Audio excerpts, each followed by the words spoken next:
According to shape of formation, cactus are of three types. First, Periscopsis, Cirrus, Opshina. They are succulent type of plants. Periscopsis is the plant from which cactus are developed. As you see, Periscopsis plant is having both leaves and thorns. As time passes, these leaves are developed as modified thorns and arrows are formed to fulfill the requirement of air and water for plant.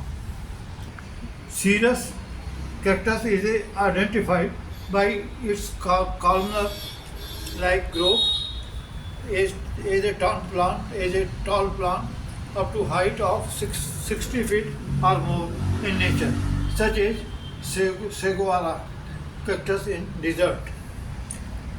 Opshina is the largest number of varieties in nature. It has flat stem, bed formation, stem growth. I think you will like this video.